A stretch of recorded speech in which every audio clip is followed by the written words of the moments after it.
Hello, friends. Let's continue with this read for Youth by J. Krishnamurti. First of all, let's revise the read in briefly. In the beginning of this read, J. Krishnamurti found the problem of freedom is very complex problem. It is not that easy to solve the problem. For that, you need deep study and understanding. To give your whole attention to something beautiful, your mind must be free of preoccupations. Whenever you find a beautiful scene that is really beautiful and you want to give your whole attention at that time, your mind must be free of preoccupation, means free from negativity. Then only you can enjoy the real beauty of that scene. It comes into being only when you begin to understand your whole environment. To be free is to be intelligent. Then when can you be intelligent? It comes into being only when you try to understand your whole environment. It means when you try to understand the various influences, for example, the influences of your parents, society, religion, etc. on you. Many people in the world are independent, but very few are free. In this world, most of people are independent, but very few are free. It means most of people get influenced by others. They are not free from the influences. You generally give in to them because inwardly you are fritten. Generally, you don't try to understand the influence of your environment upon you because you are afraid of not having good position. You are afraid what your priest will say. You are afraid what your society will behave with you. So this type of fear is found in us. That's why generally we give in to them. We wish to be praised by others. It is seen that we all like to be praised by others. Let's move ahead with this read. Please see this, for it is the real clue to understanding of problem of freedom. મહેરબાની કરીને આ વાતને સમજો. જે નીચે આપણને વાત સમજાવી છે એ વાતને સમજવાની વાત છે, કારણ કે આઝાદી વિશે એ સમજવી જરૂરી છે અને એ એક આઝાદી તરફ આપણને યોગ્ય દિશામાં એ વાત છે એ લઈ જાય છે અને એનો સાચો ઉકેલ પણ અપાવે છે. Whether in this world of politicians, power, position and authority, or in the so-called spiritual world, where you aspire to be virtuous, noble, saintly, the moment you want to be somebody, you are no longer free. ખૂબ સરસ વાત આ વાક્યમાં છે કે જો કે આ વિશ્વ છે એ કોનું છે, કોના આધિપત્ય નીચે છે આ વિશ્વ? તો કે રાજકારણીઓ, તાકાત, હોદ્દો અને સત્તા, અથવા તો માત્ર કહેવાતું આધ્યાત્મિક જગત, સો કોલ્ડ એટલે માત્ર કહેવાતું. તો આ જગતની અંદર, આ દુનિયામાં જે આધિપત્ય છે એ કોનું છે? રાજકારણીનું છે, તાકાતનું છે, હોદ્દાનું છે, સત્તાનું છે, અથવા આધ્યાત્મિક, માત્ર કહેવાતું આધ્યાત્મિક વિશ્વ. આ પાંચ મુદ્દા જે અહીંયા આપણને જણાવ્યા છે એનું જ આધિપત્ય જોવા મળે છે આ દુનિયામાં. તો આવી જે પરિસ્થિતિ છે એમાં where you aspire to be virtuous, noble, saintly, the moment you want to be somebody, you are no longer free. અને એવા જે આધિપત્ય ધરાવતા પરિબળો છે એમાં તમે એની જેવું બનવાની ઈચ્છા રાખો છો, જેમ કે તમે વર્ચ્યુઅસ એટલે કે સદ્ગુણી, ઉમદા કે સંત જેવા બનવાની આકાંક્ષા રાખો છો જ્યારે, તો એક ક્ષણેથી તમે વધારે સમય લાંબો આઝાદ નથી. એટલે કે જ્યારથી તમે કોઈ પણ એવી અસરથી પ્રભાવિત થઈને તમે પણ એની જેવું બનવાનું જ્યારે વિચારો છો, તો એક ક્ષણથી તમે આઝાદ નથી, કારણ તમારા પર એ પ્રભાવ છે એ હાવી થઈ ગયો છે, એટલે જ તમે એની જેમ બનવાનું વિચારો છો. But the man or woman who sees the absurdity of all these things and whose heart is therefore innocent and therefore not moved by desire to be somebody, such a person is free. પરંતુ જે પુરુષ કે સ્ત્રી એ આ બધી બાબતની મૂર્ખતા જોઈ શકે છે અને જેનું હૃદય તેથી નિર્દોષ છે અને તેથી જ એ વ્યક્તિ છે એ કંઈ પણ બનવાની ઈચ્છામાં એ ફસાતો નથી, તો આવો વ્યક્તિ છે એ આઝાદ હોય છે. એટલે આ વાક્યની અંદર શું કીધું છે મિત્રો, કે જે પુરુષ કે જે સ્ત્રી એ બાબતની મૂર્ખતા સમજી શકે છે કે ભાઈ આપણે કોઈના જેવું નથી બનવું, આપણે જે છીએ એ યોગ્ય છે, આવી બાબતને જે પુરુષ કે જે સ્ત્રી સમજી શકે છે અને એ હંમેશા એના મન છે, હૃદય છે એ નિર્દોષતા ધરાવતા હોય છે, એને ક્યારેય કોઈ લાલચ, લોભ છે એને ન હોય, અને આ વ્યક્તિઓ પણ એ કંઈ પણ બનવાની જે ઈચ્છા છે એમાં દોરાઈ જતા નથી, તો એ હંમેશા આઝાદ હોય છે. એના પર કોઈ પણ વ્યક્તિના વિચારો, લાગણી છે એ હાવી નથી થઈ શકતા. If you understand the simplicity of it, you will also understand its extraordinary beauty and depth. જો તમે આ બાબતની સરળતા, સાદાઈ સમજી શકશો, તો તમે એ જ બાબતની અસાધારણ સૌંદર્યતા અને ઊંડાઈ પણ સમજી શકશો. કઈ બાબતની જે સૌંદર્યતા છે અને ઊંડાઈ છે એની વાત છે, તો કે not to be somebody, not to be something, be on self. જે પોતે છીએ એ જ બનીને રહેવું, એ જો તમે સમજી શકશો, તો તમને એ વસ્તુની જે અસાધારણ સૌંદર્યતા છે અને ઊંડાઈ છે ને, એ પણ તમને ધીમે ધીમે સમજાઈ જશે.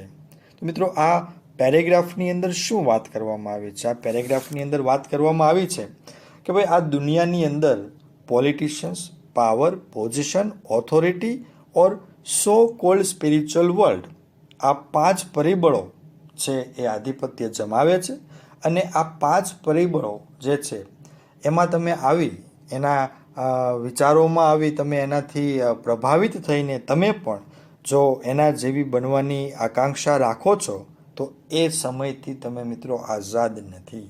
એટલે કોઈ પણ વ્યક્તિ જ્યારે કંઈક બીજા જેવું બનવાનું વિચારે છે ત્યારે એ ક્યારેય આઝાદ રહેતા નથી. અને જે પુરુષ કે સ્ત્રી આ વાતને સમજી શકે છે કે આપણે કોઈ બીજા જેવી નકલ કરવાની જરૂર નથી, આપણે કોઈ બીજા જેવું બનવાનું જરૂર નથી, તો આવા વ્યક્તિ છે હંમેશા આઝાદ રહેતા હોય છે, કારણ કે એમના મન ઉપર કોઈ બાહ્ય પ્રભાવ છે એ અસર નથી કરતો, એટલા માટે એ હંમેશા એ ફ્રી રહે છે. નેક્સ્ટ જોઈએ.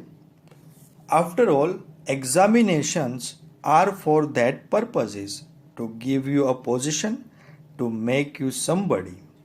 અને અંતે, આફ્ટર ઓલ, અંતે જે એક્ઝામિનેશન્સ હોય છે, પરીક્ષાઓ હોય છે, એનો હેતુ, એનો ઈરાદો જ એ હોય છે મિત્રો કે એક્ઝામ તમને કંઈક સ્થાન આપે, તમને કંઈક બનાવે.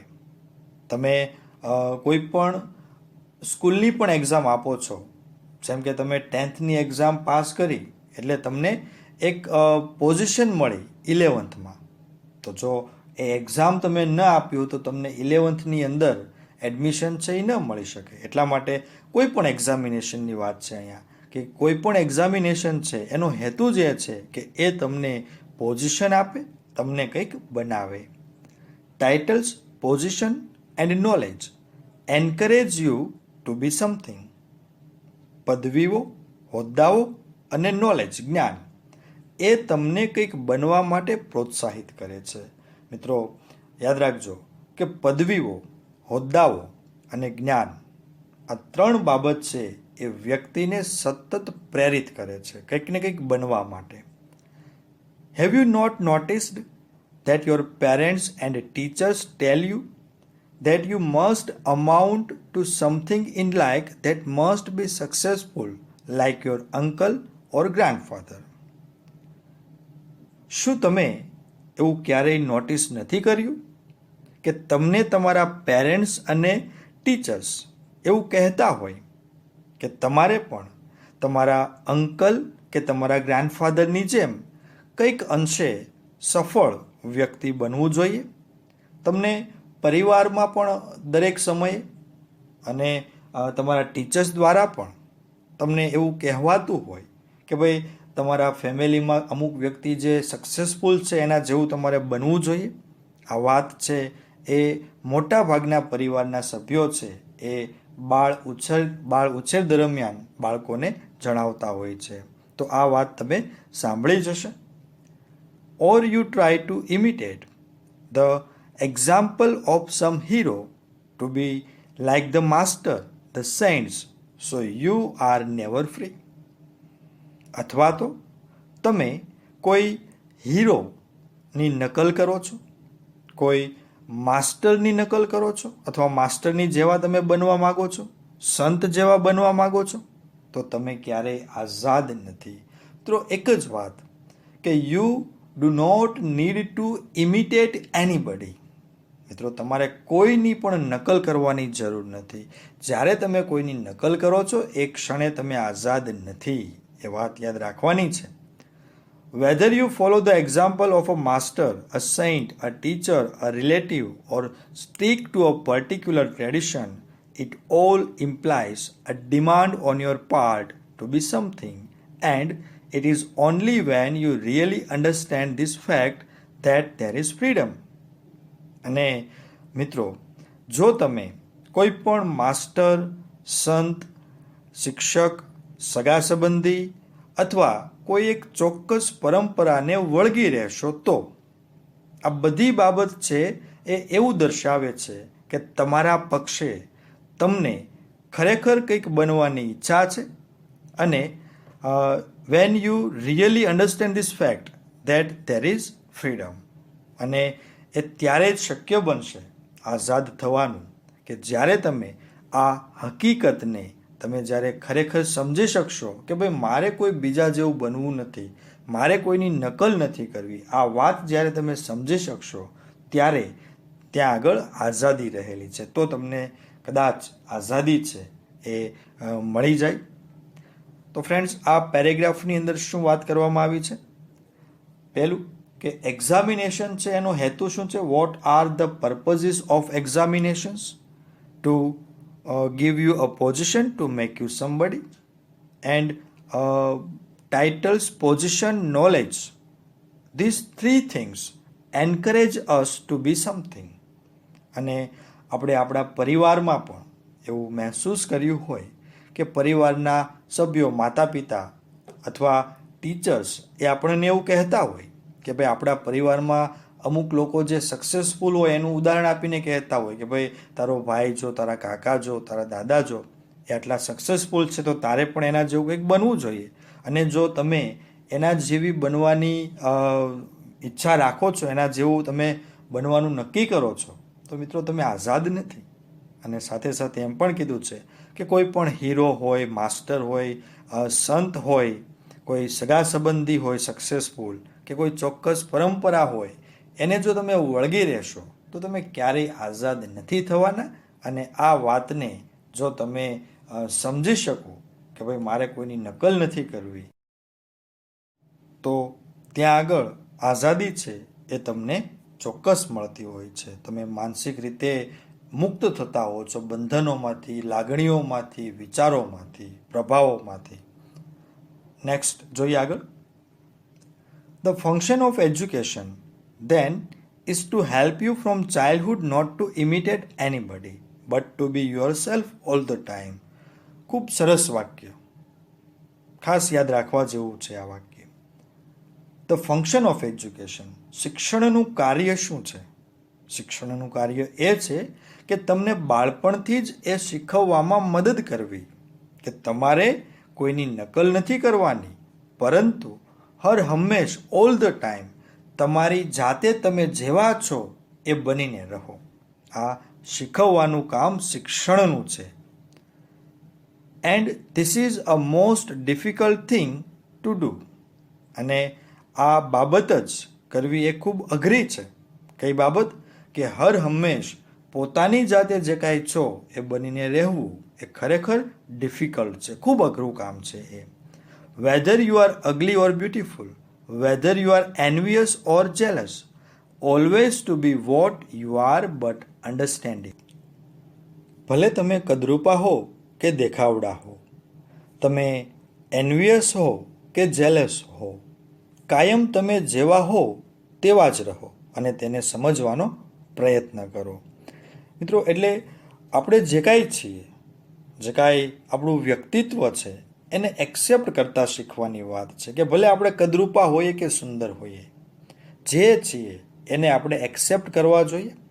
સાથે અહીંયા બે શબ્દ છે, એન્વિયસ અને જેલસ. બંનેનો અર્થ લખ્યો છે ઈર્ષ્યાળુ. પણ એન્વિયસ એટલે શું અને જેલસ એટલે શું, આ બંનેમાં થોડો તફાવત છે. તો જોઈએ આપણે. એન્વિયસ કોને કહેવાય? એન્વિયસ એટલે you can feel envy about something which you don't have. મિત્રો, જે વસ્તુ તમારી પાસે નથી અને બીજા કોઈ પાસે છે, તો એ વસ્તુ મેળવવા માટે તમને જે એની ઈર્ષા થાય છે એને આપણે એન્વિયસ કહીએ છીએ, જેને અદેખાઈ પણ કહી શકાય છે. અને જેલસ એટલે શું? You can feel jealousy about something which you have but it is used by others or you have fear of losing. Jealous એટલે શું?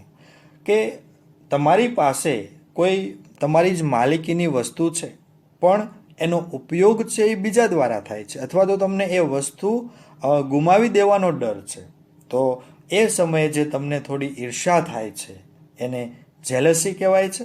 તો એ જેલસ તમે ત્યારે બનો છો. તો એન્વિયસ અને જેલસમાં આ તફાવત છે. ફરી એક વખત વાત કરી દઉં. એન્વિયસ એટલે શું? તો કે એન્વિયસ તમે ત્યારે બનો છો કે જ્યારે કોઈ વસ્તુ તમારી પાસે નથી અને મેળવવા માટે તમે ઈર્ષા કરો છો, કોઈકની અદેખાઈ કરો છો, તો એ સમયે તમે એન્વિયસ બનો છો. અને જેલસ ક્યારે બનો છો? તો કે કોઈ વસ્તુ તમારી માલિકીની જ છે પણ એનો ઉપયોગ કોઈ બીજા દ્વારા થાય છે, તો એ બીજા દ્વારા જે ઉપયોગ થાય છે એ જોઈને પણ તમને ઈર્ષા થાય છે કે ભાઈ આ મારી વસ્તુનો આ ઉપયોગ કરે છે, એટલે ત્યારે તમે જેલસ બનો છો. તો આ બે શબ્દોમાં તફાવત યાદ રાખવાનો છે. Always to be what you are. જે કાંઈ તમે છો, કદરૂપા હો, સુંદર હો, એન્વિયસ હો, જેલસ હો, જે કાંઈ છો એ બનીને રહો, પણ એને સમજો. But understand it. To be your self is very difficult because you think that you are ignoble and that if you could only change what you are into something noble, it would be marvelous, but that never happens. મિત્રો, આ ખૂબ જ એક અઘરું કામ છે. To be your self એ ખૂબ જ અઘરું કામ છે, વેરી ડિફિકલ્ટ. આપણે હંમેશા આપણા જે વિચારો છે, આપણી જે લાગણી છે, આપણું જે વ્યક્તિત્વ છે એ મુજબ જ હંમેશા હર હંમેશ આપણે જીવન છે એ જીવી શકતા નથી. મોટા ભાગે આપણા પર કોઈ બીજા પરિબળોનો પ્રભાવ છે એ વધારે જોવા મળે છે. એટલા માટે કીધું છે to be your self is very difficult. કારણ કે તમે હંમેશા એવું વિચારો છો કે તમે નબળા છો બીજા કરતાં તમારી પાસે ઓછા ગુણ છે, આવું તમે હંમેશા વિચારો છો. એટલે ટુ બી યોર સેલ્ફ એ તમે સાબિત નથી કરી શકતા. અને જો તમે વધુ ઉદાર અને સારા બનવા માટે પોતાની જાતમાં બદલાવ કરશો તો એ શ્રેષ્ઠ કહેવાશે, એ અદ્ભુત બદલાવ તમારી અંદર આવશે. એટલે જે કાંઈ આપણે છીએ એ એક્સેપ્ટ કરી અને જે કાંઈ એમાં બદલાવ કરવાની જરૂર છે જો એ આપણે કરીએ તો ખરેખર આ શ્રેષ્ઠ બદલાવ કહેવાશે અને આપણા માટે એક અદ્ભુતતાની વાત પણ યોગ્ય સાબિત થશે. જોઈએ આગળ. વેર as if you look at what you actually are and understand it, then that very understanding there is a transformation. મિત્રો જ્યારે જો તમે ખરેખર જે કાંઈ છો એના તરફ જુઓ અને એને સમજવાનો પ્રયત્ન કરો છો, એને સમજો છો, તો એ તમારી સમજણ છે ને એ એક બદલાવ લાવશે, એક પરિવર્તન લાવશે. એટલે જે કાંઈ આપણે છીએ, આપણા ગુણ, દુર્ગુણ, આપણું વ્યક્તિત્વ, આપણા વિચારો, જે કાંઈ છે એને જ્યારે આપણે જોશું, એને જ્યારે આપણે સમજીશું, તો આજે આપણી સમજણ છે ને એ આપણા માટે એક બદલાવ લાવશે અને એ બદલાવ પોઝિટિવ હશે. So freedom lies not in trying to become something different, nor in doing whatever you happen to feel like doing, nor in following the authority of tradition, of your parents, of your teacher, but in understanding what you are from moment to moment. મિત્રો આઝાદી ત્યાં નથી રહેલી. So freedom lies not in trying to become something different. મિત્રો આઝાદી છે એ કંઈક ખાસ અલગ કામ કરવામાં પણ નથી. આપણને એમ લાગે કે આપણે કંઈક સમથિંગ ડિફરન્ટ કરીએ તો એમાં પણ ફ્રીડમ નથી, અથવા જે કામ કરવું આપણને ગમે છે એ કામ આપણે કરી શકીએ તો એમાં પણ કંઈ આઝાદી નથી રહેલી, અથવા તો કોઈ જે સત્તાની પરંપરા છે એને અનુસરવામાં પણ આઝાદી નથી રહી. પેરેન્ટ્સ હોય, ટીચર હોય, આ બધાને આપણે અનુસરીએ, માત્ર જેમ કે એમ આપણે કરતા જઈએ, એના નિયમો છે એ અનુસરતા જઈએ, તો એમાં પણ આઝાદી નથી. પરંતુ where freedom lies in understanding what you are from moment to moment. તમે પ્રત્યક્ષ ક્ષણે શું છો એ જ્યારે તમે સમજવાની શરૂઆત કરો છો, એ જ્યારે તમે સમજો છો, ત્યાં આગળ આઝાદી રહેલી છે. તો મિત્રો આ વાક્યની અંદર લાસ્ટ વાક્યમાં શું વાત કરી છે? આઝાદી ક્યાં નથી? તો કે કંઈક સમથિંગ ડિફરન્ટ કરવામાં પણ આઝાદી નથી. તમને જે કામ કરવું ગમે છે કામ કરો છો એમાં પણ તમને આઝાદી નથી. કોઈ પરંપરા, તમારા માતા પિતા, તમારા ટીચરની જે કાંઈ બાબત છે એને અનુસરવામાં પણ આઝાદી નથી. તો છે ક્યાં આઝાદી? તમે ક્ષણે ક્ષણે તમારી જાતને સમજો. તમારી અંદર જે વારંવાર જે ફેરફારો આવે છે, જે વિચારો આવે છે, બરાબર, એને જ્યારે તમે સમજવાની શરૂઆત કરો છો, એને જ્યારે તમે સમજો છો, તો ત્યાં આગળ આઝાદી રહેલી છે. તો આ પેરેગ્રાફની અંદર શું વાત કરી છે? મુખ્ય વાત કે શિક્ષણનું સાચું કાર્ય એ છે કે તમને બાળપણથી એ શીખવવામાં મદદ કરે કે તમારે કોઈની નકલ નથી કરવાની, પણ તમે જે કાંઈ છો એને સ્વીકારી અને એમાં જે કાંઈ ઇમ્પ્રૂવમેન્ટ થવા યોગ્ય હોય એ ઇમ્પ્રૂવમેન્ટ કરો, તો આ અદ્ભુત તમારા માટે સાબિત થશે. બીજું કે આઝાદી છે એ પ્રત્યેક ક્ષણે તમે તમારી જાતને સમજો એમાં રહેલી છે. નેક્સ્ટ આગળ વધીએ. You see, you are not educated for this. Your education encourages you to become something or other, but that is not the understanding of your self.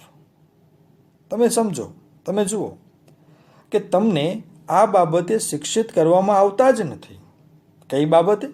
કે તમે તમારી જાતને સમજી શકો, પોતાની જાતને કઈ રીતે સમજવી, સ્વમૂલ્યાંકન, સ્વ ઓબ્ઝર્વેશન કઈ રીતે કરવું, સ્વનિરીક્ષણ કેમ કરવું, આ બધી બાબત વિશે તમને શિક્ષિત કરવામાં આવતા જ નથી. તમારું શિક્ષણ સતત તમને કંઈક બનવા માટે પ્રેરિત કરે છે, અથવા અન્ય કોઈ પણ બાબત માટે, પરંતુ તમારી પોતાની જાતની સમજ પ્રાપ્તિ કરવા માટે નહીં.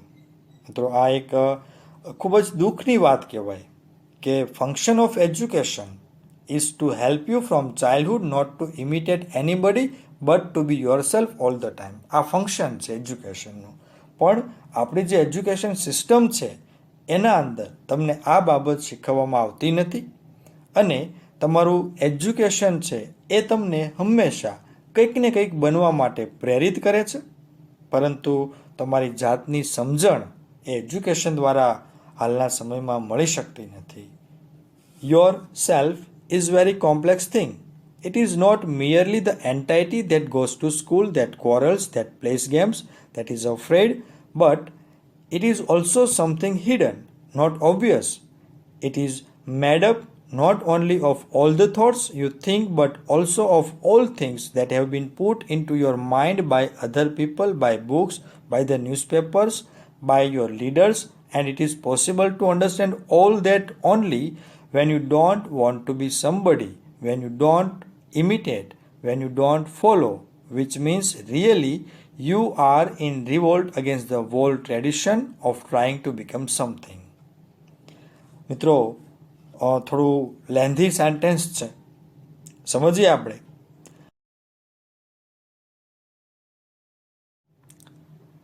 યોર સેલ્ફ, તમારી જાત એ ખૂબ જ જટિલ વસ્તુ છે. એ માત્ર એટલું જ અસ્તિત્વ નથી કે જે સ્કૂલે જાય છે, જે ઝઘડે છે, જે રમત રમે છે કે જે ડરે છે, પરંતુ આની અંદર હજી અમુક બાબત છુપાયેલી છે જે દેખાતી નથી. પરંતુ your self is made up, પરંતુ તમારી જાત એ બનેલી છે. શાની બનેલી છે અને શાની નથી બનેલી? તો કે not only of all the thoughts you think, તમે જે વિચારો છો માત્ર એનાથી જ તમારી જાત નથી બનેલી, પરંતુ એવી બધી જ વસ્તુઓ કે જે તમારા મન પર બીજા લોકો દ્વારા, પુસ્તકો દ્વારા, ન્યૂઝપેપર્સ દ્વારા, લીડર્સ દ્વારા મૂકવામાં આવ્યા હોય એનાથી પણ તમારી જાત બને છે. અને આ બધી જ વસ્તુને સમજવી ત્યારે જ શક્ય બનશે જ્યારે તમે કંઈક બનવાની ઈચ્છા નથી રાખતા, તમે કોઈની નકલ નથી કરતા, અને જ્યારે તમે કોઈ અંધ રીતે કોઈ બાબતને અનુસરતા નથી, કે જેનો અર્થ એમ કે તમે ખરેખર કંઈક બનવાની જે પરંપરા છે એનો બળવો કરો છો. તો મિત્રો આ લેન્ધી સેન્ટેન્સની અંદર શું મુખ્ય વાત છે? પહેલી વાત કે પોતાની જાત એ ખૂબ જટિલ વસ્તુ છે, એને ઝડપથી સમજી શકાય એવી વસ્તુ એ નથી. અને એ માત્ર એટલું જ અસ્તિત્વ નથી, એટલું જ એ આપણું અસ્તિત્વ નથી કે જે સ્કૂલે જાય, ઝઘડે, રમત રમે, ડર લાગે, કે પછી કોઈ આપણા વિચારો હોય એનાથી જ બનેલું હોય. ના, એવું નથી. પરંતુ બીજા લોકોના વિચારો, પુસ્તકોનો પ્રભાવ, ન્યૂઝપેપરનો પ્રભાવ, કોઈ નેતાનો પ્રભાવ, આ બધી બાબત છે એ યોર સેલ્ફ, તમારી જાત, પોતાની જાતની અંદર એ રહેલી છે, અને આ બધાની અસર, પ્રભાવ છે એ રહેલો છે. પરંતુ જ્યારે તમે એક એવી પરંપરા, અનુસરવાની પરંપરા સામે વિરોધ કરો છો, બળવો કરો છો, ત્યારે કદાચ તમે આઝાદી મેળવવાની પણ શરૂઆત કરો છો. That is the only true revolution leading to extraordinary freedom. અને એ જ એક સાચી ક્રાંતિ છે. કઈ સાચી ક્રાંતિ છે? તો કે તમે જે વિરોધ કરો છો, કંઈક બનવાની પરંપરા સામે તમે તમારો વિરોધ કરો છો, બળવો કરો છો, તો એ એક સાચી ક્રાંતિ છે, અને એ તમને અસાધારણ ફ્રીડમ તરફ લઈ જશે. લીડિંગ એટલે ની તરફ લઈ જવું, ની તરફ દોરી જવું. To cultivate this freedom is the real function of freedom. અને આવા પ્રકારની આઝાદી કેળવવી એ જ પણ શિક્ષણનું સાચું કાર્ય છે.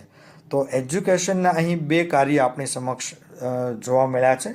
પહેલું કાર્ય કે ભાઈ તમને બાળપણથી એ શીખવવામાં મદદ કરવી કે તમારે કોઈની નકલ નથી કરવી, પણ તમે જે કાંઈ છો એ બનીને રહો. એક કામ આ છે. અને બીજું કામ કયું છે કે તમે જે એક અનુસરવાની પરંપરા ચાલી આવી છે, જેમ એક ઘેટું આગળ જતું હોય એની પાછળ બધા બીજા ઘેટા છે એ જોડાઈ જતા હોય છે, તો આ એક અનુસરવાની પરંપરા છે. એની સામે તમે વિરોધ કરો, એની સામે તમે બળવો કરો. તો એવું શીખવવાનું કામ પણ શિક્ષણનું જ છે કે તમે ખોટી દિશામાં જો જતા હો તો તમને એ ખબર પડવી જોઈએ કે ભાઈ આ ખોટી દિશા છે અને મારે ત્યાં ન જવું જોઈએ. તમે કહી શકો, વિરોધ કરી શકો. તો ફ્રેન્ડ્સ, આ પેરેગ્રાફની અંદર જોવા મળતી મુખ્ય બાબત કઈ છે? જોવા મળતી મુખ્ય બાબત કે શિક્ષણ છે એ આપણને હજી સુધી એ શીખવવામાં મદદરૂપ નથી થતું કે પોતાની જાતને કઈ રીતે સમજવી.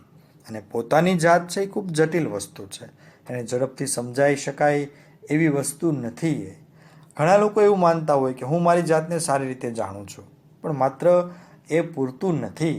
તમે એવું માનતા હો કે ભાઈ હું સ્કૂલે જાઉં છું, કોઈક વખત ઝઘડો કરું છું, રમત રમું છું, કોઈ વાતથી ડર લાગે છે, તો એના અંદર મારી જાત, મારું વ્યક્તિત્વ આવી જાય છે. પણ મિત્રો આટલું નથી. તમારી જાત, તમારું વ્યક્તિત્વ, તમારું મન, એના પર પણ બીજા પરિબળો એ અસર કરતા હોય છે.